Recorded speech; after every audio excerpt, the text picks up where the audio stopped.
student. Let us see now. We are going to start new chapter today, that is inverse trigonometric function. So in this video lecture, I discuss with you some of the concept of the inverse trigonometric function. We have completed two chapters, matrices and the determinant. For learning them properly, go to the playlist and see all the videos in proper sequence. Hope you will understand. So let us see. Our today's topic is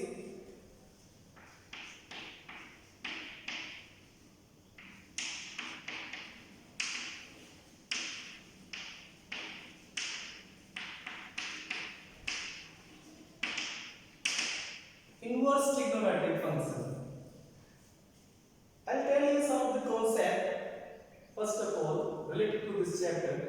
As this chapter is connected with the functions, so you must be familiar with just recall your previous knowledge about the function. Student, we have studied relation and function. So we know that there are functions like if f is a function from a to b, suppose I have written this, f is a function from a to b, we can, so using the Venn diagram also, a and b there are two non-empty sets, and there is a function f defined from set a to set b. So there are different types of the functions we have studied, like there are some functions in which each element of the domain, see this is called domain and this is called codomain. So there are some functions in which, so what is function? First of all, it must be clear to you. Hope you know what is function. Function is what? Special types of the relations are called function. And what is those special relations? There are two conditions if a relation is satisfied. First of all, I am writing here.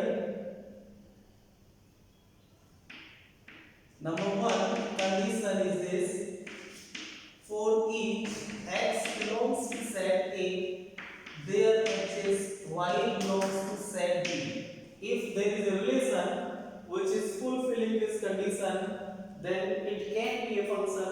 Further, if it fulfills the second condition also, like if x belongs to A, or we can say if x is related to, suppose y, x is the element of set A and it is related to the element of set B, and if x is related to the element z is also one element of the set B, then we can say y is equal to z. So what is the meaning of this second statement? Student, try to understand what I am saying. If there is one element x here, it is having its image on the element y, suppose, and the x is also having one image on the element z in the codomain. So this is only possible if y is equal to z, means one element of the domain cannot have two images. So these are the two conditions. So if a relation is fulfilling these two conditions, then that relation is called a function. So this is just a small recap of the function. So there are different types of the functions we have studied. Like out of this, some functions we have studied, which is called one-one function. I am just giving you a small revision of the function. Some type of the functions are called one-one function. Student, what is one-one function? You all know, if the element of the domain is having, each element of the domain is having one image in the codomain. So that is called one function. By diagram you can understand, if suppose this is the main diagram of one function, then like this we can understand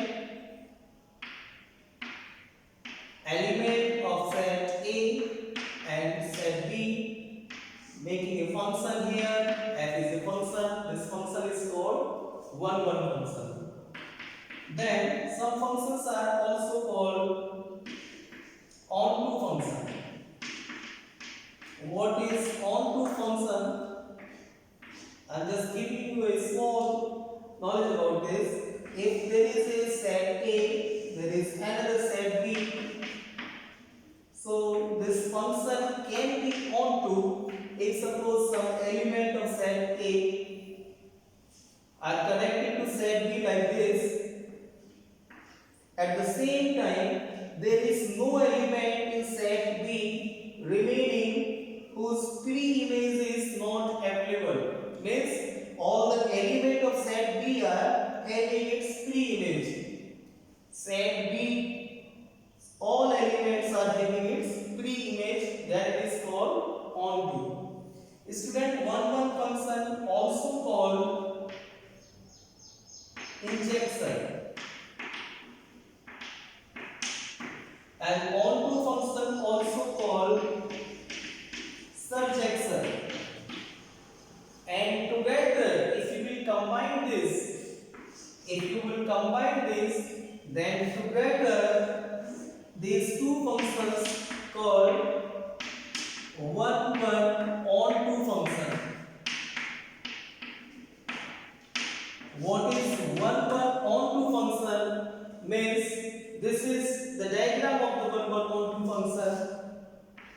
If there is a set A, there is another set B, an element, suppose some elements are there like this, and elements of set A are having its image in set B, like one element is having only one image and no element in set B is empty whose pre-image is not available. So understand this carefully. Each element of set A is having its image and all the elements of set B having its pre-image. So this type of the function is called one onto function. This is a function, we can say f is a function. We can write like this: f is a function from A to B. And this is also called, we call this bijection. In short, we call this bijection. Means injection and surjection will call bijection also. See student, if you want to find the inverse of a function, so suppose you want to find the inverse of this function f, then right now A is the domain, B is the codomain. So if you will interchange them, if you are mapping a function like this from B to A, then this function will be denoted by f inverse. So you can say f inverse is a function from B to A. Right now B is the domain and A is the codomain. So this inverse is possible only if the function is what? 1 onto. This is the important part. If the function is not 1 onto, we cannot find the inverse of the function. So this is the just a small knowledge about the function which is required to understand the inverse trigonometric function I had given you. See now, what we are going to learn in inverse trigonometric function.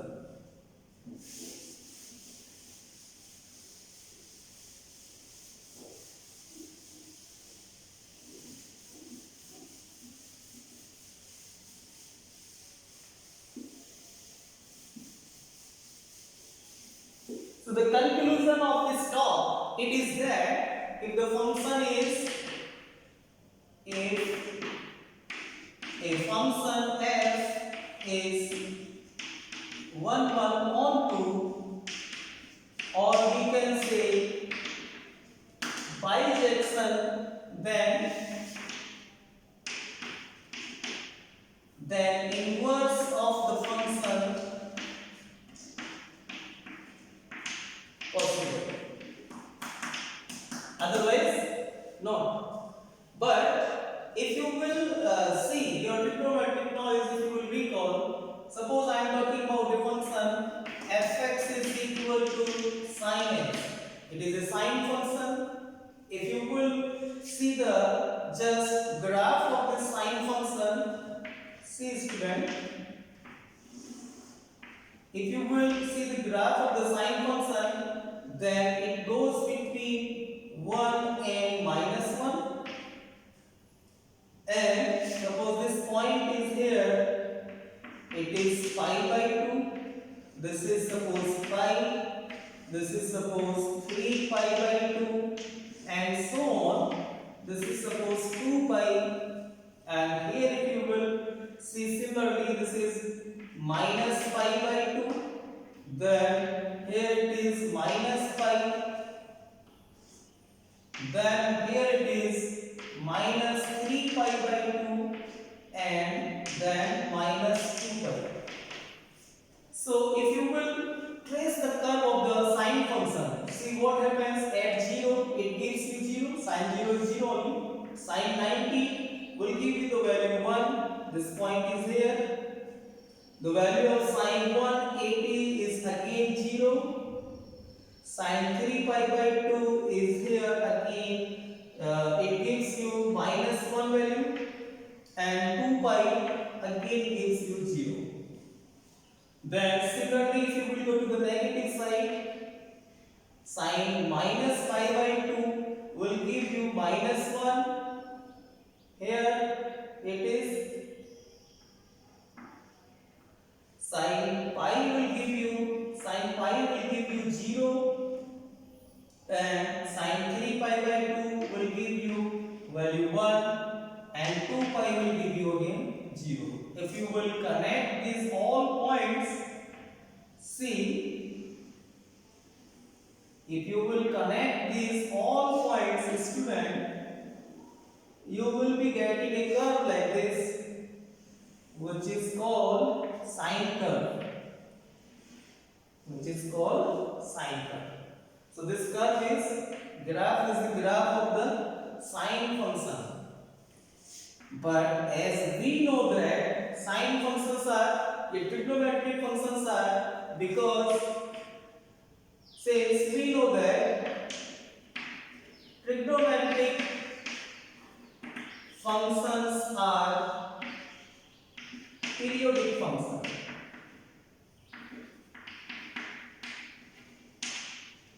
What is the meaning of this? Trigonometric functions are the periodic functions. It means that the value of sine pi by 2, here you can see it is 1. At the same time, value of minus sine 3 pi by 2 is also 1. Value of sine pi is 0, sine minus pi also 0.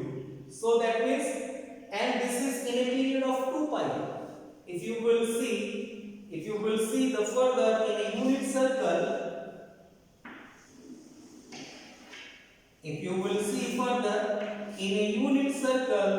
like trigonometric functions are periodic, sine function is periodic about the 2 pi. So because if suppose you have this value, it is 45 degree, then further if you will add in this 2 pi, it will keep on giving you same value. Means I am saying if theta is equal to, or suppose sine theta is equal to 45 degree, if theta is 45 and sine 45 is equal to 1 upon root 2, if you will keep on adding in this sine 2 pi plus pi by 4, it will also give you the same value. Again, if you will add in this 2 pi, then further you will get same value, but the angle value is being changed. So this is the meaning of this. Trigonometric functions are the periodic functions.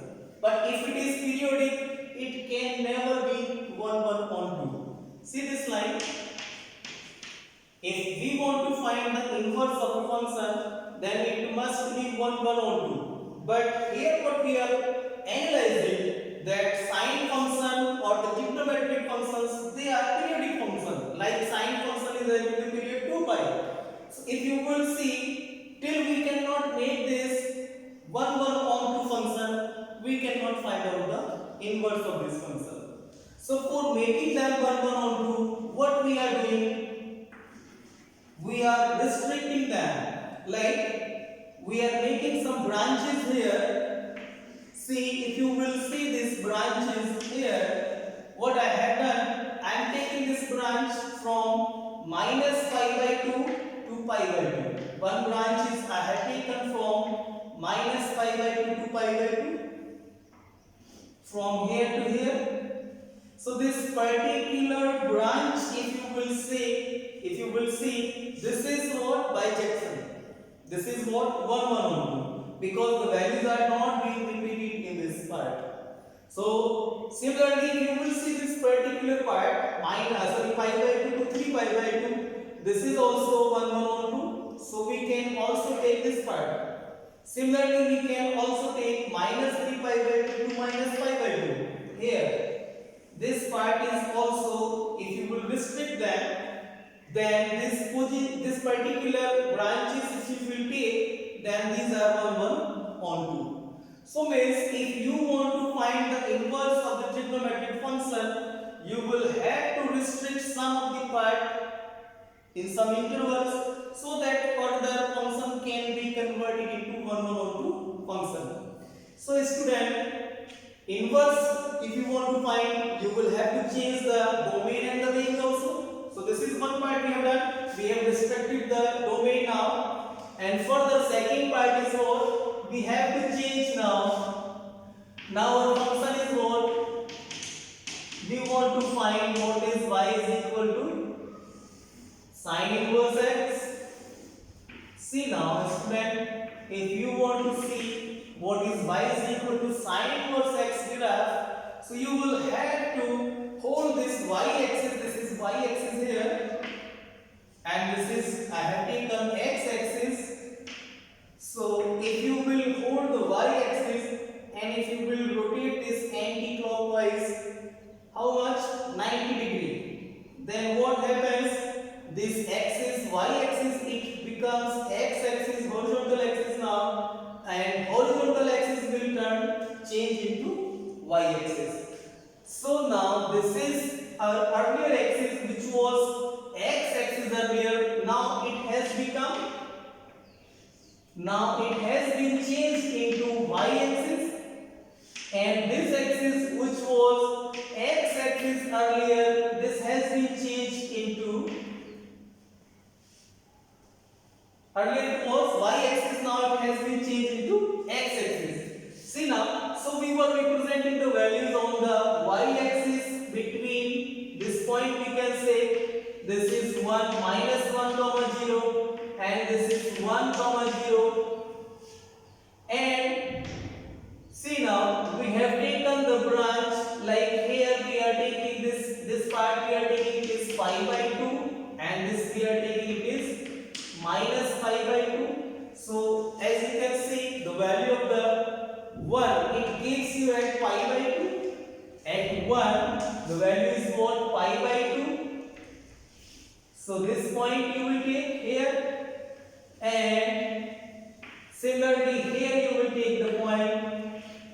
This is, and further if you will join them, something like this, it will give you the curve of the y is equal to sine inverse x. And now this is 1 1 on 2. It is bijective. We can see it is bijective. Then only we are able to calculate the inverse of this function. Here if we are talking about the domain and the range, if we are talking about a sine function, if y is equal to sine x we are taking, then student, what is domain?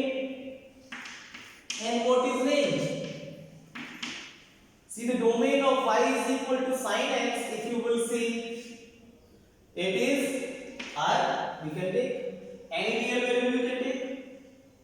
And if we are talking about the range of this function, it is always remains between -1 and 1. So now, while we are talking about the domain and the range of the inverse function, some changes will take place. Like now the function is y is equal to sine inverse x, and the domain and range, if you will see, of this function, then this range now it becomes domain, and domain will change into range. See now. This range will change into domain and domain will change into range, but after some restriction, because earlier the domain was R, but now the domain is not R, it is only minus pi by 2 to pi by 2. So the domain it is now what? Minus 1 to 1, and what is range? Minus pi by 2 to pi by 2. I hope you understood this concept.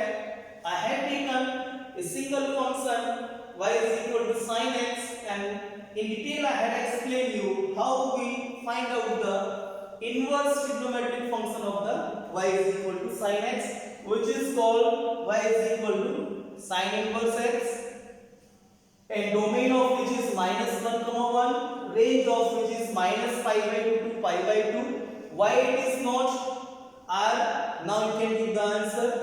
You have the answer of this question, so give to yourself only.